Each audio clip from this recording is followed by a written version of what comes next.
어제 말씀에 1세대와 2세대의 숫자를 저희들이 비교를 해 보았는데, 이, 바알부올 숭배 사건만 아니었다면 2세대 숫자가 오히려 1세대 숫자를 능가했을 것에 대해서 저희들이 나눠보았습니다. 오늘 64절, 65절, 우리 함께 먼저 한번 읽어보실까요? 시작. 모세와 제사장 아론이 시내 광야에서 이스라엘 자손을 셀 때 등록된 사람들 가운데 이 안에 포함된 사람은 한 명도 없었습니다. 이는 여호와께서 그들이 광야에서 다 죽고 여분네 아들 갈렙과 눈의 아들 여호수아 외에는 그들 가운데 아무도 살아남지 못할 것이라고 말씀하셨기 때문입니다. 우리가 익히 잘 알고 있는 내용이 바로 이 절에 명시되어 있죠. 그러니까 이제 갈렙과 여호수아 둘 빼고는 아무도 가나안 땅을 밟지 못하고 광야에서 죽었다라는 사실이 바로 이 64장 65절에 기록되어 있다라는 것이죠. 그런데 이 말이 우리에게 주는 매우 큰 영적 교훈이 들어 있습니다. 그것은 바로 이스라엘 민족이라 그래서 다 구원받는 것이 아니고 누가 구원받습니까? 믿음의 사람이 구원을 받는다라는 사실입니다. 그러니까 하나님의 구원은 어떤 민족 안에 속해 있다고 저절로 주어지는 것이 아니고 민족에 속해 있건 속해 있지 않건 믿음을 가지고 있는가 그렇지 않는가에 따라서 판가름 난다라는 것이죠. 그러니까 다른 말로 하면 율법이 우리에게 구원을 주는 것이 아니고 소속이 우리에게 구원을 주는 것이 아니고 믿음이 우리에게 구원을 주더라라는 겁니다. 자, 아브라함은요 두 종류의 후손을 가졌어요. 하나는 육신의 후손을 가졌습니다. 그 사람들이 바로 이스라엘 사람들이죠. 그리고 아브라함에겐 영적인 후손이 있었습니다. 그게 우리입니다. 믿음의 후손이라는 거죠. 그런데 가만히 보면 육의 후손이 됐다고 다 구원받는가? 그것이 아닙니다. 범죄한 사람은 광야에서 다 죽었다는 거예요. 그리고 심지어 여기 57절 이하에 나오는 레위인, 그러니까 하나님의 열매다라고 여김을 받는 레위인들조차도 믿음으로 행하지 않을 때 멸망을 받았습니다. 그 대표적인 사람이 61절에 보니까 그 아론의 아들 나답과 아비후였잖아요. 금지된 불을 들여서 죽임당한. 그러니까 오직 뭐가 구원의 길이라는 겁니까? 믿음만이 구원의 길이다라는 겁니다. 다시 정리하면 광야에서 어떤 사람은 죽음 즉시 뭐 회개를 하거나 아니면 뭐 믿음을 가진 채로 죽었거나 우리가 정확히 알 수는 없지만 진짜 정확히 알 수 있는 사실은 뭡니까? 육의 사람이라고 해서 다 구원받는 것이 아니고 그러니까 이스라엘에 속했다고 다 구원받는 것이 아니고 믿음의 사람이 구원받는다라는 사실입니다. 그러니까 오늘 여기 말씀에 우리가 64절, 65절을 읽으셨는데 가장 확실하게 구원받은 사람은 누구입니까? 칼렙과 여호수아처럼 믿음을 가진 사람들이 구원받았다는 사실이죠. 저와 여러분이 예수 그리스도를 믿는 믿음을 가졌다는 사실 하나가 어떤 행위를 앞서고 그리고 어떤 의를 앞선다는 사실을 기억하고 감사하게 되시기를 주님의 이름으로 축원드립니다. 예수 그리스도를 믿는 믿음이 여러분의 어떤 의도 앞설 수 없습니다. 그것을 반드시 기억해야 돼요.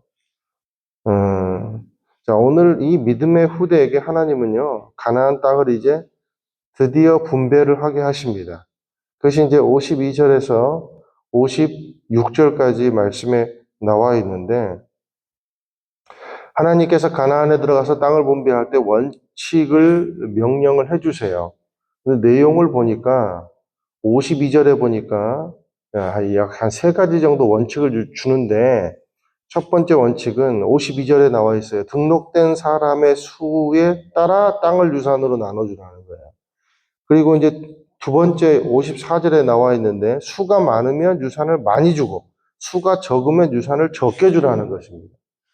그리고 또 55절, 56절에 보니까 지파별로 각자가 다 한 사람 한 사람이 그러니까 제비를 뽑아서 땅을 분배해야 한다는 겁니다.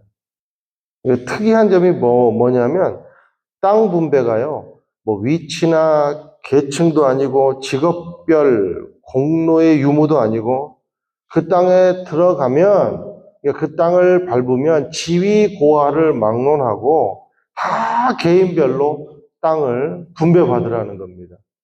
그게 그 일환이 이제 제비뽑기라는 거예요. 그러니까 청약 순서에 따라서 그러니까 내가 돈 낸 만큼 먹는 것이 아니고 순서대로 제비를 뽑으면 누구든지 땅을 가질 수 있었다라는 것이죠. 여기서 우리가 알 수 있는 것은 뭡니까? 가나안은 믿음으로 들어가고 땅은 은혜로 분배받는다라는 것입니다. 우리의 삶도 마찬가지입니다. 천국은 믿음으로 들어가고 그리고 그곳에서의 땅은 은혜로 분배받는다. 그러니까 우리의 공로가 없다라는 거예요. 여러분, 믿음이 공로입니까? 믿음은 공로가 아니에요. 믿는 거예요. 하나님은 그것을 요구하신다라는 것입니다. 오직 예수를 믿고 예수와 함께 기어 물을 자가 되는 것이 천국을 상속받는 길이라는 것이죠. 저와 여러분이 천국을 상속받기 위해서는 반드시 누구를 믿는 믿음이 필요합니까? 예수를 믿는 믿음. 그게 유일한 거라는 거예요. 다른 게 없다는 거예요. 다른 방법이 없다라는 것이죠. 이것이 바로 제비뽑기 그리고 누구든지 땅을 가질 수 있다라는 원칙을 세운 이유입니다. 또 하나 중요한 특이점이 있습니다. 그것은 뭐냐면 여러분 지금 이렇게 누구는 이렇게 제비를 뽑아서 누구는 이쪽 땅을 가지고 누구는 저쪽 땅을 가지고 다 분배를 해주잖아요. 그런데 이게 가나안 땅에 들어가서 정복을 다 한 다음에 이렇게 지금 정해집니까? 그렇지 아니면 가나안에 들어가지도 않았는데 이미 이렇게 하고 있습니까? 가나안 땅에 아직 들어가지도 않았는데 벌써 모압에서 벌써 땅 분배를 하고 지금 확정 짓는 거예요.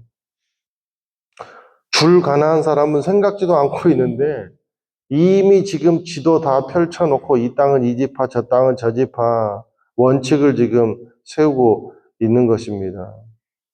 가나안 사람들의 눈으로 볼 때는 줄 사람은 생각도 안 하고 있는데 김칫국부터 지금 마시는 꼴이에요.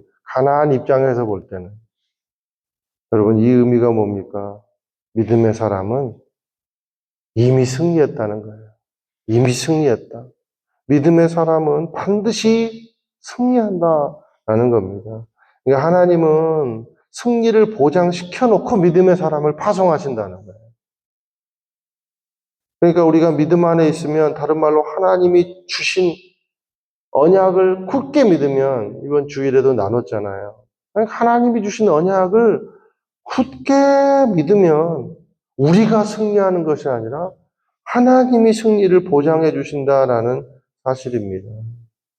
그러니 인생에서 가장 완벽한 승률은 무엇인가? 언약을 믿는 믿음이더라. 언약을 믿는 믿음. 가나안 땅을 정복하기 위해서는 무슨 뭐 지금부터 군사력을 이렇게 키우고 무술을 이렇게 연마하고 가나안의 법관 연줄, 변호사 연줄을 이렇게 내가 이어줄 테니까 잘 로비를 해봐라. 지금 이게 아니잖아요. 무조건 들어간다는 거예요, 하나님. 그게 모압의 언약 갱신이다라는 겁니다. 그러므로 저와 여러분의 인생에서 가장 완벽한 승률은 뭔가 다시 한번 강조합니다. 믿음이라는 거예요. 언약을 믿는 믿음이다라는 거예요. 저와 여러분이 언약을 믿고 언약 안에 산다는 것은 승리가 보장된 인생이다라는 것을 선포하게 되시기를 예수님의 이름으로 축원드립니다. 그러니까 여러분이 오늘 일어날 일, 어제 일어난 일로 여러분들이 승리했는가 못했는가를 판단하지 마세요. 저와 여러분의 인생은 승리한 것을 보장으로 출발했다는 거예요. 그게 언약 안에 있는 백성이다라는 것입니다. 오늘도 이 굳건한 믿음 안에서 승률을 100%를 허락하시는 하나님을 누리는 귀한 인생이 되기를 예수님의 이름으로 축원드립니다.